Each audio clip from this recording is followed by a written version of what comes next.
Hey guys, Legendary Grimlock here. Sorry if you guys hear some noise in the background. I am taking care of something, but again, this video needs to be uploaded nevertheless. So today we're going to see if the Arkham villains could survive Sabrewolf, as the title pretty much explains itself here, right? So what are the rules for this? What are the stipulations? And what is the power level of Sabrewolf? By the way, I'm not going all the way to Arkham Origins and Arkham Knight because I have something special planned for them. And with the release and me finally getting the whole, pretty much going through the whole gameplay of Spider-Man 2, I do want to use Wraith for a future, or at least for this waves, or at least this second set of superhero videos that are coming out here, as ecology content is taking a while. So without further ado, we're going to see if they can survive Sabrewolf. Now, a couple rules here. Batman would not be a part of this, as well, there would be no point here. He actually gets demolished by Sabrewolf, especially if we're using like a peak or standard Sabrewolf here, who at base would be moon level, and the highest end for him would be like multiversal, if not complex multiversal. Now, the reason why I'm saying this here is because the standard would be, again, moon level, with the lowest end being building level, large building level, by the way. You can even make arguments for City, because they do have characters like Idol who can summon meteors, and these are like very big and very powerful meteors. And he's even able to summon a meteor shower. Now, meteors can hit and explode with the force 10 times greater, or at least a couple times greater, than the bomb that hit Hiroshima and Nagasaki. So they're at least well beyond a nuclear level. And again, the lowest end for Sabrewolf is building level, or at least the lowest end for all Killing Instinct characters is building level. But you still have like hacks and abilities that put them like beyond space and time. And with Sabrewolf, unfortunately, I couldn't find the videos anymore because they probably have been deleted. But again, in the old Killer Instinct games and even in the current ones to some degree, Sabrewolf does have other abilities like his electrical powers. He's able to shoot fire, like these flaming bats at people.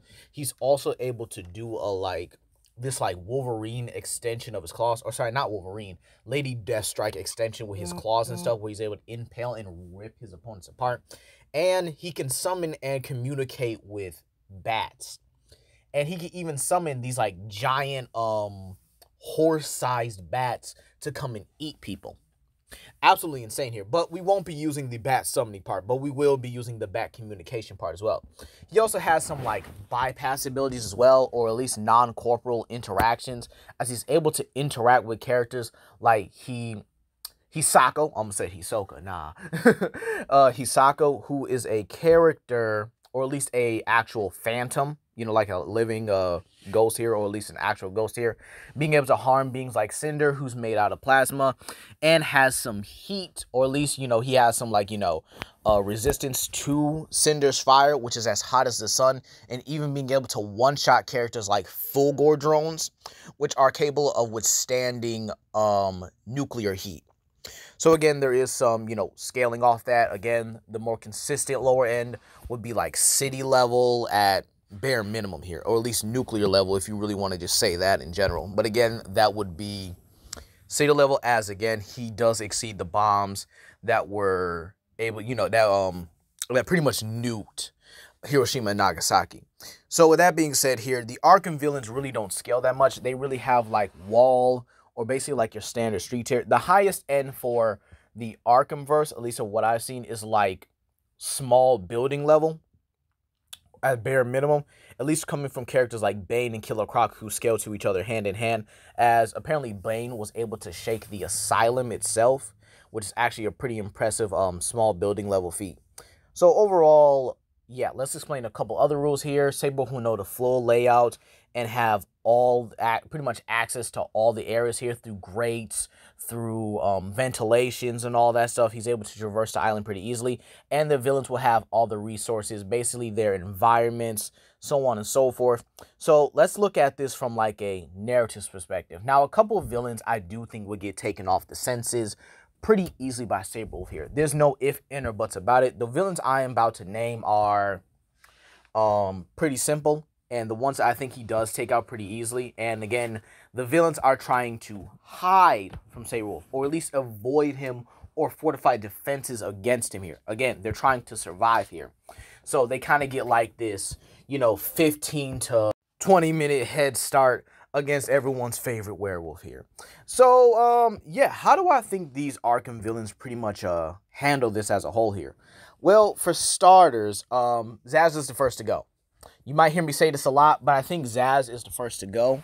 Now, the reason why I say this is because Zsasz is one of the few villains that they didn't bother working with within the game here. And I think that says a lot here. Zsasz was by himself from the get-go, and even in both Arkham City and Arkham Asylum, he wasn't all too impressive either. The sheer fact that Zsasz could get one-shotted by Batman pretty easily, even if you watch the Arkham movies, like the Suicide Squad Assault on Arkham movie, yeah, he got one-shotted pretty easily when Batman pulled a brick off the wall. So again, yeah, that's a quick snack. Yeah, that's a quick snack for Sabrewolf here. I don't think there's really any if, ands, or buts about it here. So yeah, let's move on. Bane and Killer Croc are in the same boat here, and they are a little bit of a difficult fight here. With again, they are the higher end scalings for the Arkhamverse in general, with them being like small building level. But again, let's say they're building level for like, I guess you could say for funsies. Let's just say that here. And we'll say Sabrewolf does the same thing Batman does and tries to go into Croc's sewer in order to take him down. Or, sorry, at least get the spores or whatever. Now, again, I don't really think that, I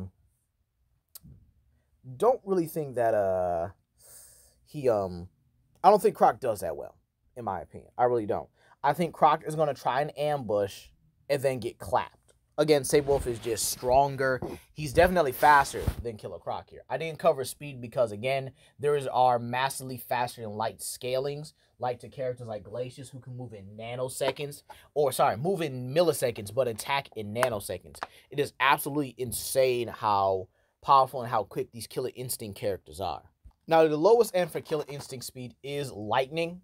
So, again, yeah, we'll use that lightning speed here, or at least FTE. We'll be nice on that. We'll use FTE here. So again, being able to move at FTE speeds and being able to take down just about anybody who's there. And again, Bane himself is just walking fodder in both games. I mean, the best he does is, again, that shaking of Arkham Asylum itself. Not Arkham Island, just the Asylum, meaning just the building as a whole. And I don't really see him lasting too long against Sabrewolf here, as I kind of think Sabrewolf could just one-shot him and call it a day. Or even if we say, like, Bane could, try to outsmart him or just try to throw things at him to prolong the fight. Again, that's all it does. It just prolongs the fight. Sabrewolf can just shoot lightning at it, destroying the bricks, electrocuting Bane, and probably destroying the tubes, making him his weaker self as well. Now, Scarecrow is actually an interesting one, and I actually think he would be Sabrewolf's second or maybe third stealth kill. Now, the reason why I say he would be a stealth kill is because Scarecrow would not be able to get off his fear toxin in time. The reason why I would say he wouldn't be able to do it is because he'd probably be panicking, looking for a hiding spot. You see, Scarecrow didn't really have a real good place to, I guess you could say, put his footing in Arkham Asylum. And I think he would be the one that struggles the most to find his footing. Maybe in the morgue area as well. He would probably use that to his advantage. But I actually see Scarecrow being one of the first few, other than the thugs themselves, to really be grabbed, dragged into a grate, and just ripped to shreds like a whole bloody mess. And unlike the situation with Killer Croc, he's not coming back from that, because I think he would be partially eaten here. I mean, there's no ifs, ands, or buts about it. And again, the floor grades would be a great advantage, as Sabrewolf would probably just be plucking, inmates and just dragging them in like a whole horror movie scenario. Like, whatchamacallit. You remember that scene from Disney's Dinosaurs where Bruton and the other Iguanodon were just traveling, and then they got snuck up by the Carnotauruses and then just dragged into the other Iguanodon just got dragged. I kind of see that same situation here. Now, the only person I see surviving is Joker, and I may have forgotten Poison Ivy, but I don't see her lasting long as well, especially with the Botanical Garden, because again, the only reason why some of those situations were happening was because of the Titan, and without the Titan really realizing it, I think she would fall a lot faster. And I don't think Sabrewolf will really go for, maybe he would go for the seduction, but again, I don't think you want to seduce an animal because that might turn into something else. It might turn into, yeah, we're not going to go that far. So the reason why I think Joker survives is because he's going to sacrifice a lot. And let's be real, he's going to sacrifice Harley. Are we really not going to say he's going to sacrifice Harley Quinn here? We're talking about the Joker. This guy would do just about anything to get himself away from Batman. That even includes sacrificing Harley more often than not. And I feel like Sabrewolf would probably let her go just like as feeling bad here. But again, he'd probably just kill her and get it over with. I mean, it would probably just be like a mercy killing, honestly. Now, the thugs and goons, I think that they would also be a good sacrifice here. And I actually think they will lose their cool after a while, after seeing like Sabrewolf just run up in there and start slaughtering them, probably taking his time as well. Yes, Sabrewolf is a good guy. He's one of the good guys. But again, he's still a werewolf, and he's still going to shred these goons like a hot knife through butter. So in all honesty, yeah, other than maybe Poison Ivy probably seducing him, but we're not going to cover that because that's just, it turns into something else here. Yeah, I think Joker survives. Now let's move on to Arkham City. Now a couple of characters won't be included in this one, as narratively, they really don't make sense to include here. They really wouldn't have too much history with Sabrewolf other than being possible victims. But again, the villains would definitely have their base of operations. So this means that the only villains that we really have to talk about are Joker, Two-Face, Riddler, Zsasz, and Catwoman, as I do think narratively she could fit her way into the story. She could also fit her way into something else, if you know what I'm saying. I mean, back on top of here. But some of these guys really don't do anything in Arkham City as a whole here. So we're going to exclude Poison Ivy and Mr. Freeze, as well as maybe Ra's al Ghul, but I will include him at the end just for like narrative purposes, as that's the only way I really see him playing like a significant role in the story. Now, the thugs that pretty much just roam the street and the political prisoners are just like extra food here. That's really all they are here. They'll be picked off, slaughtered, or just dragged into a building just to be eaten later. Now, again, I do think Catwoman would make it out of this, and the reason why I'll say that is in a bit here, because she does know her way and how to get out of Arkham City. But again, yeah, that's going to be for later. Now, when it comes to the map, and we all do understand the district areas, the courthouse area, or, you know, the similar area near the church is owned by Two-Face. The museum area is owned by the Penguin, and the industrial district is owned by the Joker. And Sabrewolf would know all this, as for, you know, narrative purposes, he just has all the maps or all the connections, and he's an ally to the police force. So in all honesty, yeah, how does Sabrewolf, or who does Sabrewolf go after and kill first, and who survives the longest, just like in the last part, right? Now, again, Zsasz, you're dead. It really doesn't, I really shouldn't have to explain it, honestly. It's just that Zsasz doesn't do much. He's not threatening in these games. Yes, he's a psychotic killer. Yeah. But again, he really doesn't do anything to, I guess you could say, make himself an apparent threat. Same with Riddler. I actually think Riddler might get taken out before Zsasz. I know, crazy, ain't it here? But again, the reason why I think Riddler is really going to get taken out is because, again, that Sabrewolf is, well, an animal. He's good at tracking. And before he became a werewolf, he was already a well-renowned monster hunter. And then changed his view when he became a werewolf, which is probably one of the few reasons why I like him as a character, because it's like, dang, maybe not all monsters are really that bad. Maybe I'm just, you know, wrong for hunting them for so many years. But again, the reason why I think he would be able to find Riddler a lot faster than he will find Zsasz is simply because of, Cash. I mean, he would track Cash's scent, and then bada bing, bada boom, he's getting Riddler. Now, Penguin and Two-Face, I had a really hard time deciding on which of these two would die first. The reason why I'm saying this is because I have some really good arguments for, like, you know, a narrative way of how they could easily keep Sabrewolf at bay. Or if Sabrewolf goes after one, the information is going to go to the other side, and then it's just going to be like, well, here we go. I mean, well, it just happens, because nothing in Arkham City, goes quiet, if you know what I mean. But if I had to pick which of these two would go down first and the other one would prepare, I would probably say that Penguin would last longer than Two-Face here.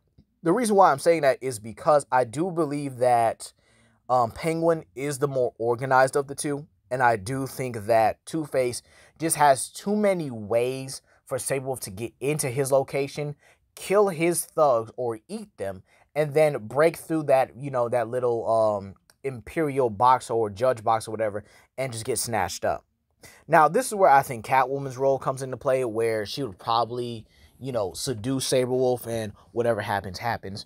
But I do think Catwoman would definitely seduce Sabrewolf and then go on to maybe even grab her things. Maybe he helps her break into Strange's vault, or at least get somewhere into that so that he can go about his business.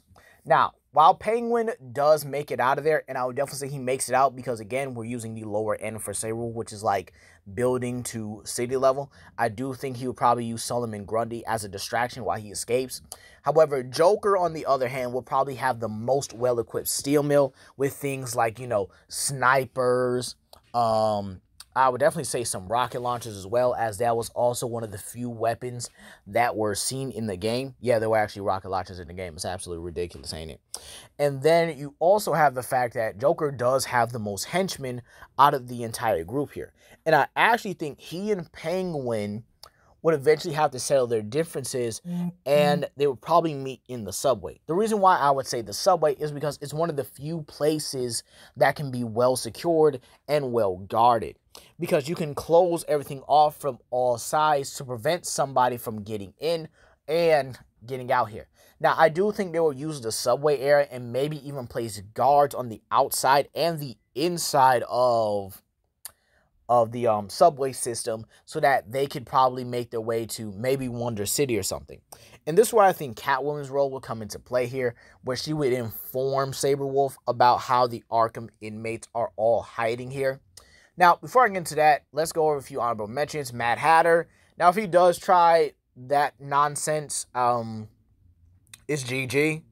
Mr. Freeze, I don't think Sabrewolf will go after him. And again, we're looking at this at a narrative standpoint, not a more realistic standpoint where he has to hunt down everybody.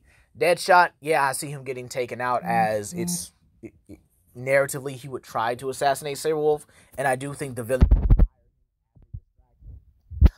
As for the League of Assassins, no, I really don't see that. But overall, I do think Sabrewolf does make his way to the sewers, probably using that bat communication a lot more than he would in Arkham Asylum, and then just butchering the last remaining members of the villains there.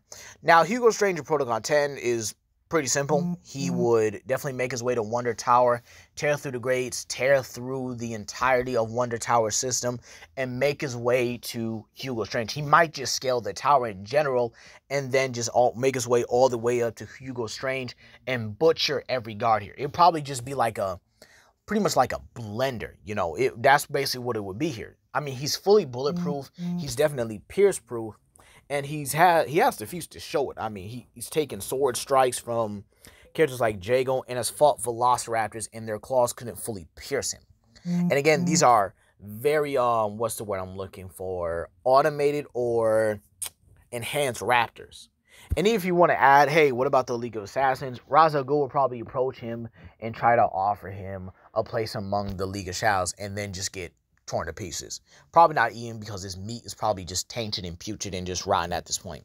But overall, I think Catwoman would be the only villain to really escape the asylum and make it out okay, just due to her feminine wilds, and probably just give him, Sabrewolf a little bit of a on the side, But overall, I don't really see the Arkham inmates surviving. They just really don't have what it takes to, I guess you could honestly say, withstand something like Sabrewolf. Even from like a narrative point, I really think they get slaughtered. And from a realistic standpoint, it's an absolute butchering. But hey, that's going to be all for today, you guys. Please comment down below, like and subscribe, and share it to your friends. This is Legendary Grimlock, and I hope you guys have a blessed day. Peace.